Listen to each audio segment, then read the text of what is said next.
Okay. Needless to say, this is kind of a huge moment when Cortez is able to defeat the Aztec Empire with the assistance of his Native American allies. And Spain just gets tons of gold.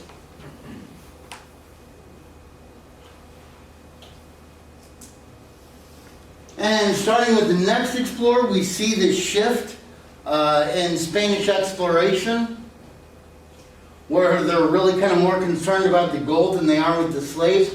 We get Juan Ponce de Leon, who was the Spanish governor of Puerto Rico. And he found out that if you work your Native Americans to death, they actually die. So he leads an expedition to Florida. He's kind of the guy who discovered Florida, to get more Indian slaves. And they land, and they're attacked so hard. Not only is Ponce de Leon killed, but basically they retreat. And of course this convinces a lot of Spanish explorers that, hey, there has to be gold up there, otherwise the Native Americans wouldn't have fought against us so tough.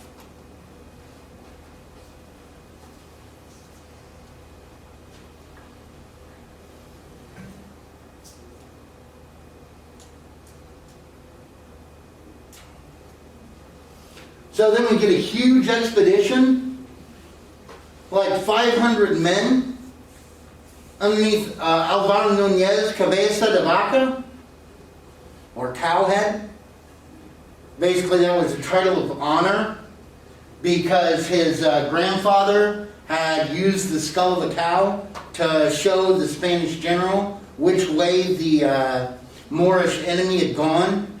So the Spanish general took the other path, caught the Moors by surprise, and won a big victory. He in turn got the honorary title, Cabeza de Vaca. So anyway, they take off and they land in Florida, off the coast, and the guy tells them, hey look, you got to be back here by August 16th. If you're not here by August 16th, we're taking off. Now guys, what usually begins around August in the Gulf Coast of Texas that may have made the Spanish ship commander say, we're out of here if you're not here by then? Hurricanes? The hurricane season starts. And guys, they got to protect their ships. So anyway, the expedition goes inland, where they do meet harsh resistance. By the time they get back to the coast, there's like 100 survivors. And when they get back to the coast is the 17th. So the Spanish ships have gone. So they're thinking, oh shoot, what are we going to do to try to get back? Well, they decide to make rafts. And they're going to kind of sail the rafts all along the coast and get back to New Spain. Well, about 105 guys, they build the rafts, and they do get struck by a hurricane off of what today we call Galveston Island, but what then they called Malado, or the Island of Misfortune. And anyway, they get washed up on that island. The Crankwas attack them, and basically by the day's end, there's only Cabeza de Vaca and his slave Esteban that are left alive. They take them prisoner, take them back to their chief, whose son had just happened to be injured by a spear the day before, and it looked like he was going to die. So basically, Cabeza de Vaca, they think he's some kind of medicine man. He prays over him the whole night, and in the morning the son's better. So Cabeza de Vaca kind of gets cred as this medicine man. He lives with the tribe for about 3.5 years, and then he says, hey guys, peace out, I'm on my way back to New Spain. And the Indians say, cool, whatever. So he kind of meanders back and forth, and finally, in the middle of the jungles, the Spanish forces come across him, and they take him to the governor. And of course, all the governor wants to hear is, did you see any more gold? Did you see any more gold? And Cabeza de Vaca, he knows that's what the guy wants to hear. So he says, well, one day during sunset, when we were crossing up near here, we saw this town. It looked like the walls were made out of gold. And Viceroy was like, really? And he said, oh, yeah, and I bet they had plates of gold. Now, what he had actually seen was Pueblo buildings at sunset, which are just made out of mud, and with paste over it, but they reflected gold, and that's what the viceroy wanted to hear. Because remember, the Aztec that made him so much money. So he says, "Why don't you go on an expedition up there?" Cabeza de Vaca says, "Well, I really don't want to, but I tell you what, you can take my slave Esteban." So they go on an expedition up there, and of course don't find anything. A lot of disappointment. De Soto goes on an expedition trying to find wealth, and he does dip into Texas. Actually, some people say that he made his way all the way to the Trinity. Of course, that's the Historical Society of De Soto that wants to make his expedition seem much grander. Now, De Soto actually didn't make it all the way out there. His second man, Moscoso, he made it all the way out there. Well, how come De Soto didn't? Well, De Soto died in a skirmish near the Mississippi River with Native Americans. So anyway, they didn't find any gold when they finally did get back. Then Francisco Vasquez de Coronado, a guy who wasn't born wealthy, but married a very wealthy lady. So he has this suit made out of silver. He pays for the 500 men in his expedition to go north, because they're going to find the golden city that Cabeza de Vaca had taught of. He comes over here, and actually he did make it through the Panhandle and stuff like that. He attacks one village that they think is the golden city, and one of the guys, known as the Turk, says, "Oh no, you want Quivada, not here." They're like, "Really? Oh yeah, here, come on. Where is it?" "It's about 2 weeks that way." And they go about 2 weeks that way, and they say, "Okay, where is it now?" He goes, "Oh, now we got to go 2 weeks that way." Basically, he was leading the guys further and further away from his city. When they finally do come across Quivada, it's nothing more than like an Indian flea market. You know, they have furs, no gold, nothing like that. Coronado is infuriated. He has the Turk quartered, where his arms, each arm is tied to a different horse. Each leg is tied to a different horse. The horses are slapped, all run off, ripping off his arms and legs. They cut out his tongue. They do a lot of mean things to him. And they kind of leave him in frustration. But basically, nobody finds the big gold that they thought they were going to find. Until we get Francisco Pizarro. Francisco Pizarro is the last guy with a big find of gold. Basically, he discovers the Inca. And he captures their emperor, and he says, "I'll release them if you fill this one room full of gold." Thinking that it was going to take him a long time to do that, and that by that time he'd have more Spanish conquistadores backing him up, because he sent back word, "Hey, come on."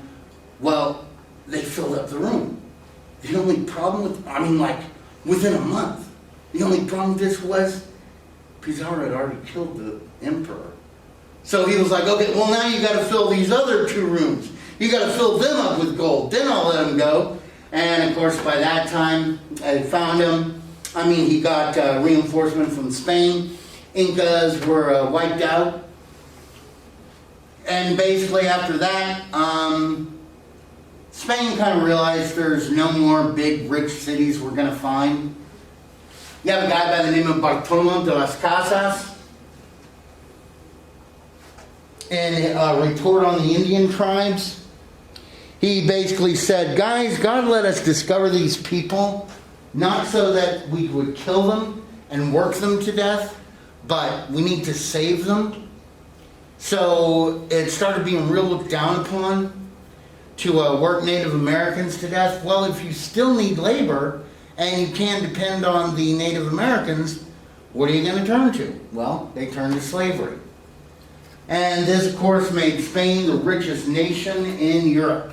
All the wealth from all their South American, Middle American, and they're making inroads into North America. But their land empire is so huge.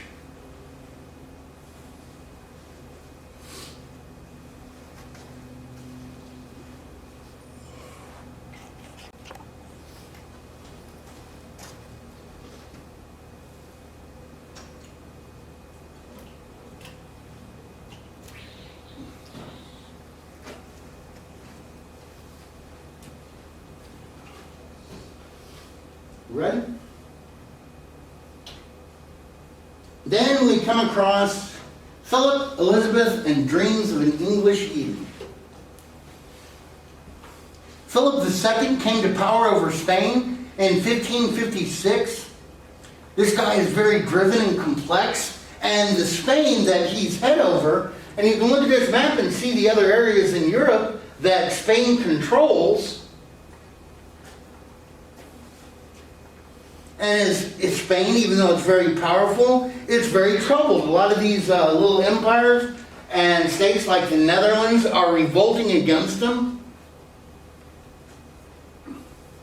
And he sits back and he thinks, well, why did God give our country so much money and everything like that?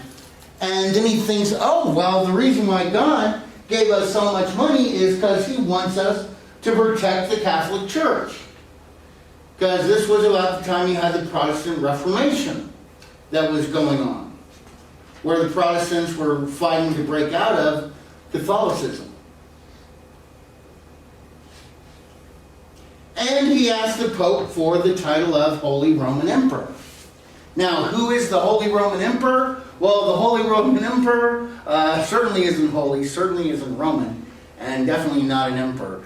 Basically, it is the protector of the Catholic faith. And there were only like 3 of them before.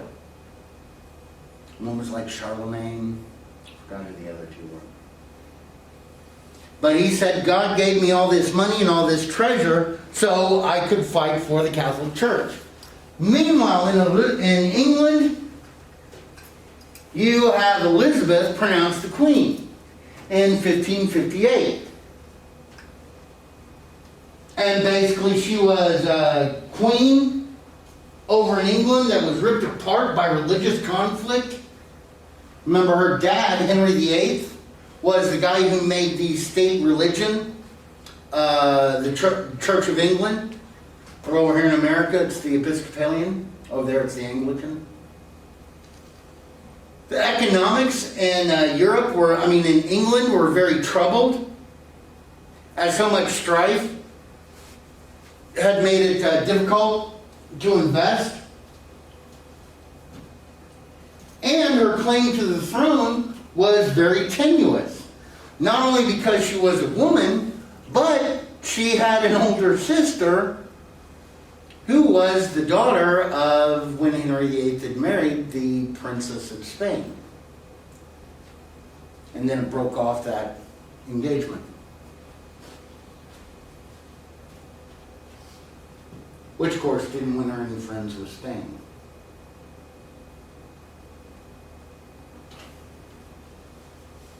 And basically she used covert attacks to go against Spain. Basically she helped fund the revolution that was brewing against Spain and the Spanish Netherlands. They were giving the rebels weapons, money. She also used privateers, pirates, like Sir Francis Drake, who plundered cities up and down the Spanish Main in New Spain over in the Western Hemisphere. And basically the advantage of using pirates is you can say, well, I didn't tell that pirate to attack your ship, which of course they didn't. All it did if you gave letters of marque to pirates was, hey, you don't attack our ships, you can use our ports, and you give us a percentage of whatever you captured. We don't care who you attack, we don't care what you captured, just don't attack us, and we're cool.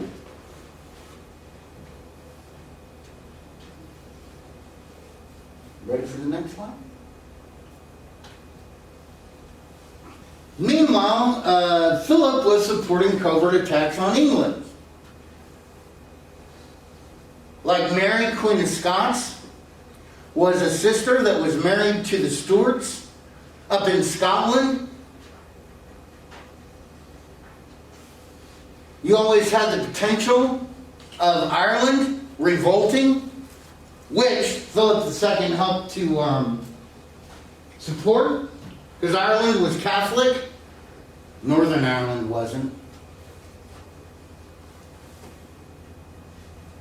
And you also had the threat of Catholic Scotland and France attacking England as well. That helped keep her in check.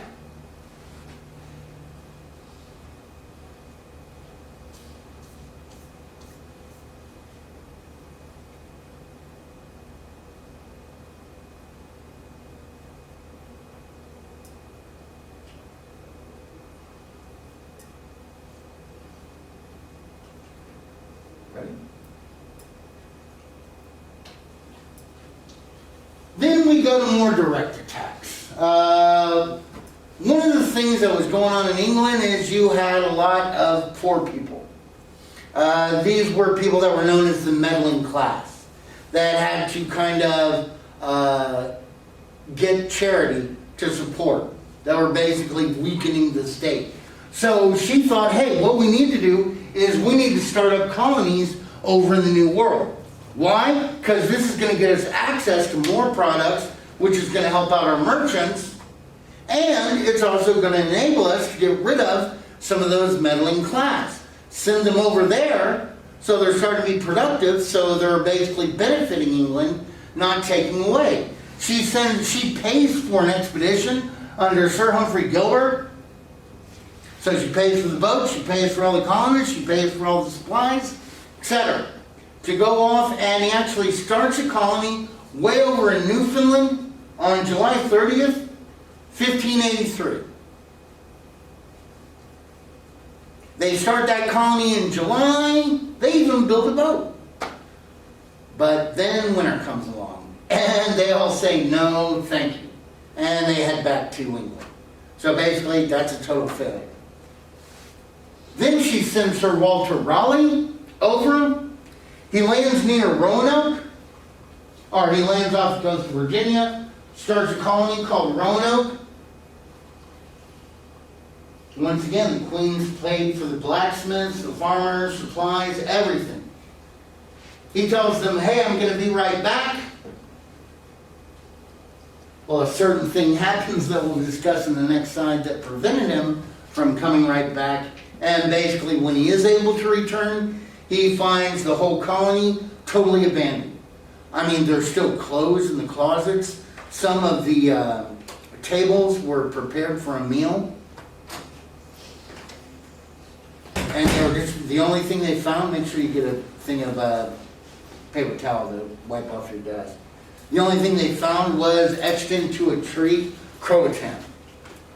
And basically most people agreed that what they did is they went in and they intermarried with nearby Native Americans. Well, what had kept Sir Walter Raleigh away? Well, basically a huge battle.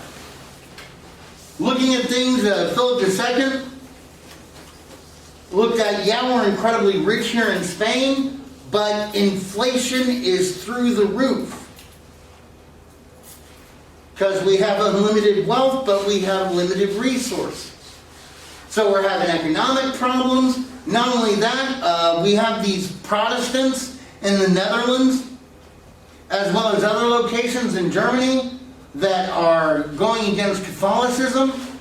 And as the Holy Roman Emperor, basically I'm here to defend the Catholic faith, and I cannot allow that to continue to happen. And one of the people that's supporting this is England. Not only did Henry VIII divorce himself from the Catholic Church and divorce my aunt, but we know that they're supporting the rebellions and the Protestants. And basically, if we go up there and take over England, wipe out that Protestant nation, that's going to solve so much of our problems. So he sends a huge flotilla, known as the Spanish Armada, of most of his war galleons and stuff like that, and men. And basically what they're going to do is they're going to land at the mouth of the Thames River, and march inland and take over London. And guys, this seemed like a juggernaut that was invincible. And England, they just had basically a bunch of smaller vessels. Well, The Armada leaves, it comes up here, they do have some engagements with the British, but they win every engagement until the night before they're about to have their assault the very next day. And in the middle of the night, the English Channel is very intemperate during that season. I mean, storms can kick up in no time. A storm kicks up, totally spreads out the Spanish Armada, meaning they no longer have the covering fire and all the benefits that they had before. It damaged some of the vessels, even sink some. The next morning, the English army comes out, and even though they have smaller vessels, they're able to decimate the Spanish Armada and wound it so desperately that it can't carry out the attack.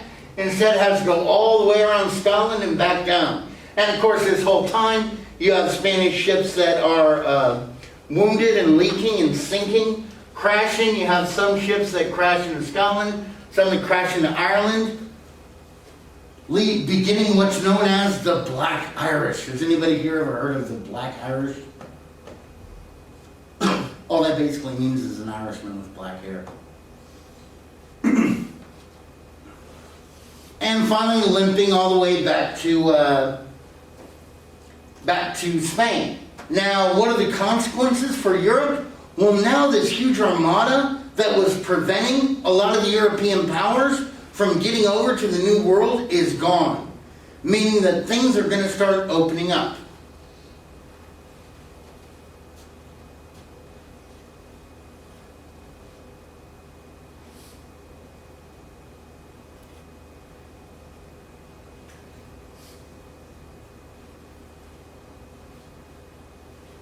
Everybody got it?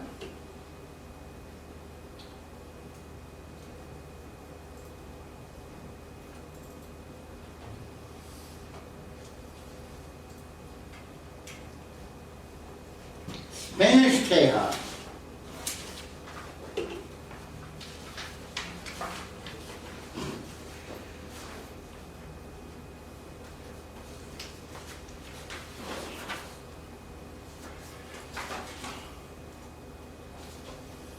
Okay, guys, as you saw, the Spanish Empire over here in the New World is huge. Okay, going all the way down almost to the very tip of South America along the coast, up through Middle America, all the way over to California. And there were some early attempts to begin settlements, like the Juan del Norte expedition. Goes up into New Mexico and Arizona, where Coronado had gone. They leave in 1598. By the way, that is a very controversial statue. That's Juan del Norte at Santa Fe. And you've had like protesters actually killed at that statue because Juan del Norte, he was so mean and cruel to Native Americans that even back then, people were like, whoa, that's uncool. And he got removed from his position of authority. But members of his expedition went on to found Santa Fe in 1608. In far, far west Texas near El Paso,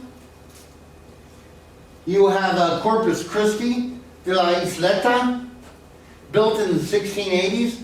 Now you can spell that with a Y or you can spell it with an I. But I've seen a lot of people spell it with a Y, so you might want to do so. And that basically is the mission today. Believe me, it didn't look like that back in 1680.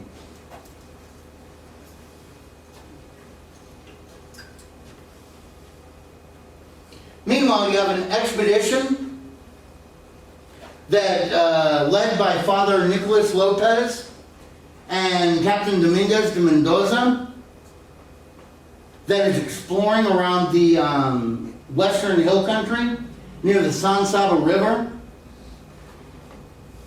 They had 25 soldiers with them and I think one other priest, but basically resistance among the Lipan Apaches was so severe that they had to turn back. So that led to nothing.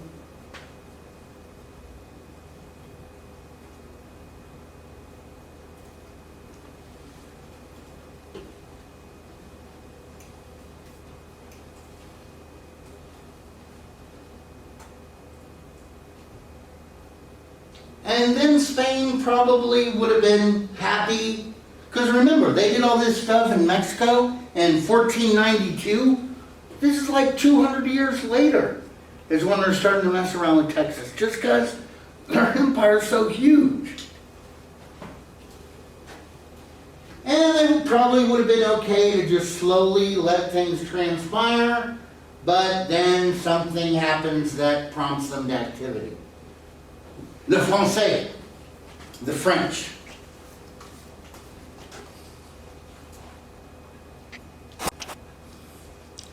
Basically a French explorer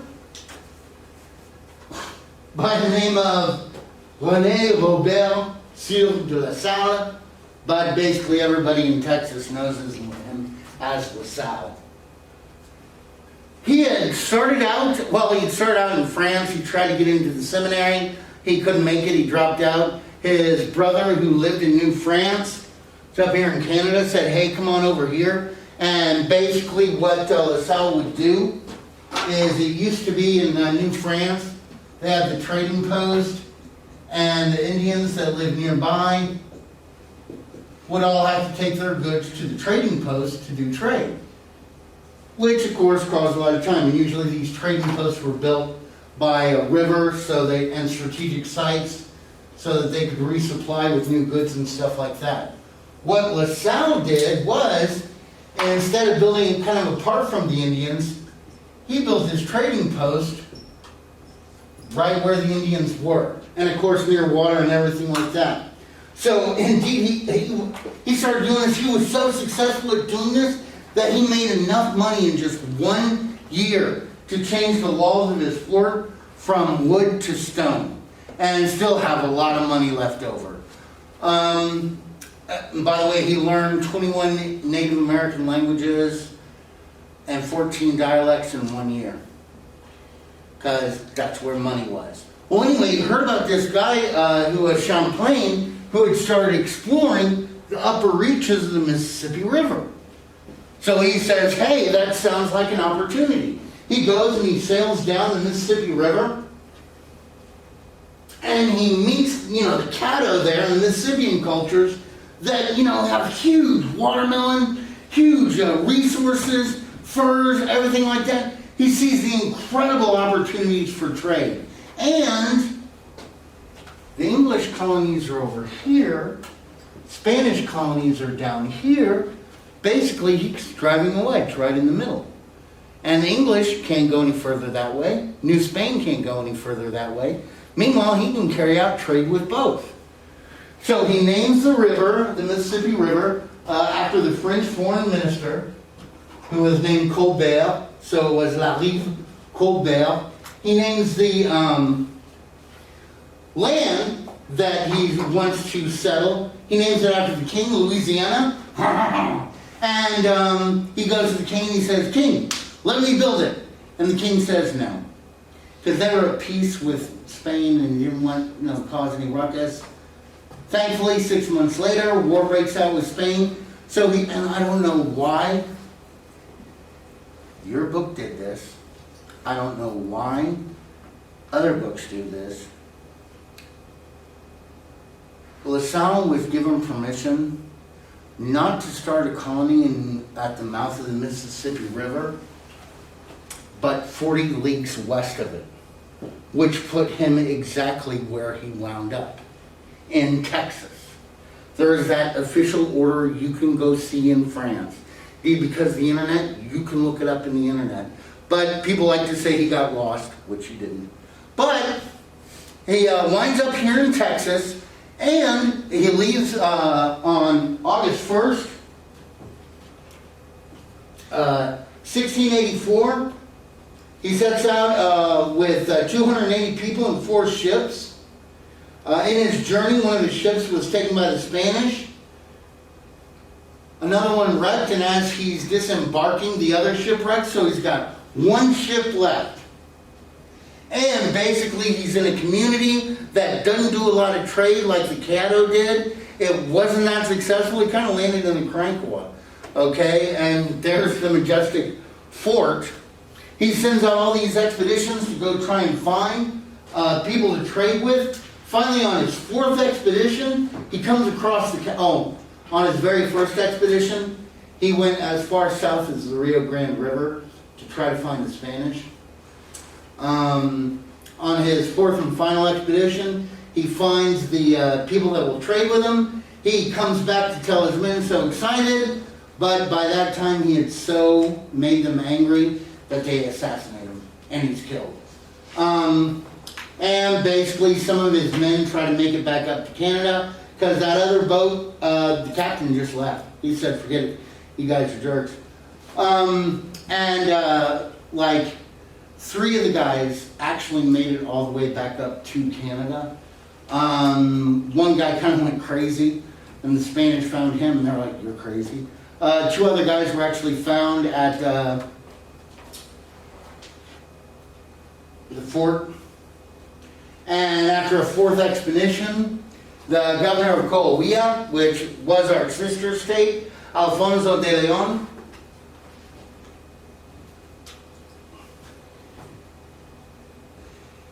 discovers the fort and 2 survivors, and he burns the fort down, even though he did make contact with some of the Native Americans.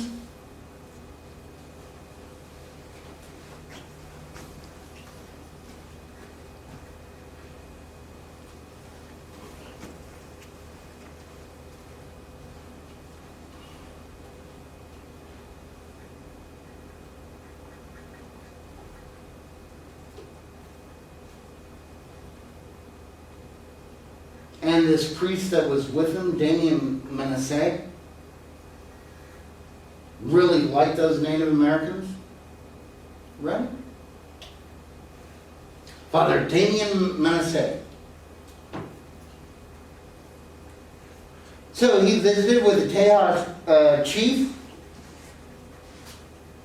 and basically he and De Leon asked for permission to build a mission there from the Viceroy of New Spain, the Count of Galve. And permission was granted, so Father Manasseh, 3 other priests, and more than 100 soldiers go near the Trinity River.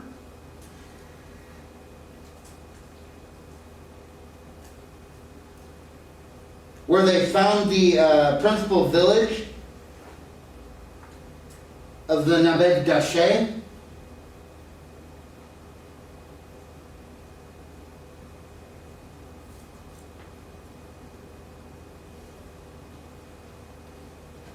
Later on, they find the mission of San Francisco de los Tejas.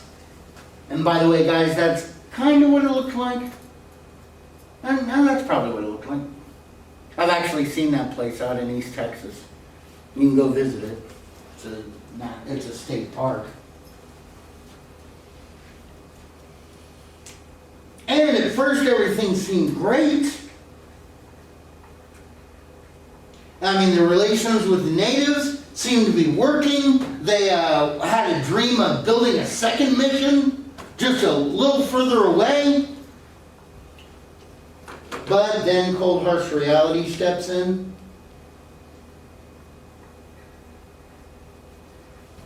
Before the end of 1691, an epidemic had killed most of the natives. One of the 3 priests that had come along had died. The natives, at first they had kind of been indifferent to the mission. Now they'd become hostile. So by early 1692, hopes for a second mission were dashed. And when they looked around, saw that the French weren't really doing anything in the area, even though they were resupplied. On October 25th, 1693, the priests basically set fire to the mission and destroy it.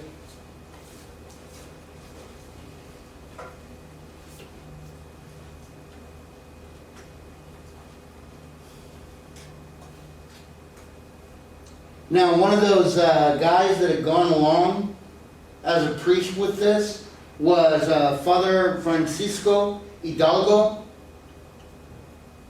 And rather than going all the way back down into Mexico, he stayed up near the Rio Grande River, near modern-day Eagle Pass, at a settlement called San Juan Bautista. So once again, because the French weren't doing anything, basically Spain was okay to let Tejas kind of go to the nether regions. Well, meanwhile, Spain had been incredibly busy along the Gulf Coast. Because remember, Spain was all over here looking for the French. They were all over here looking for the French. They weren't looking where the French were interested in settling. So they settled like Biloxi. Excuse me. In 1699, Mobile in 1702, and the French governor of Louisiana, Antoine de la Mothe Cadillac, sends Captain Louis de Saint-Denis to go west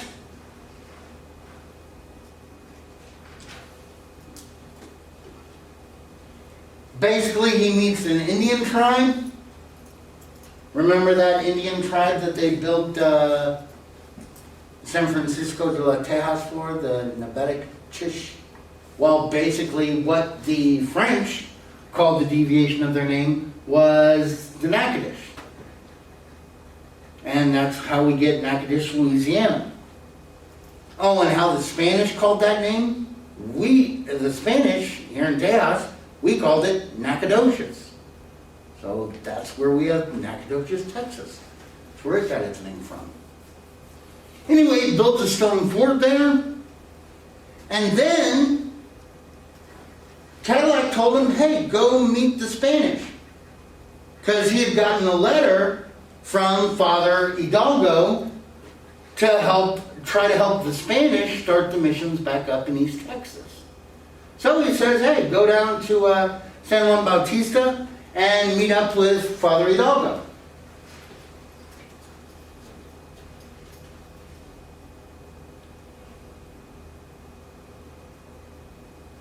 Right. So he goes down, basically it takes him about 6 months, and he gets to San Juan Bautista. He meets with Hidalgo. Hidalgo freaks out. He's so excited. They both go down to the Viceroy and basically get the green light.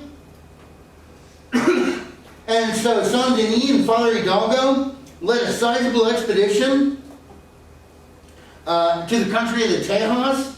Had more than 25 soldiers, 30 civilian, both men and women, 9 priests, and 9 other Frenchmen. And before 1716 was over, they had established 6 missions, 5 extending on a line, with the last one being within cannon shot of the French village of Natchitoches. And by December 1716, the Presidio of Nuestra Senora de los Andes, which was the first capital of Texas, which was a huge fort, was built in Louisiana.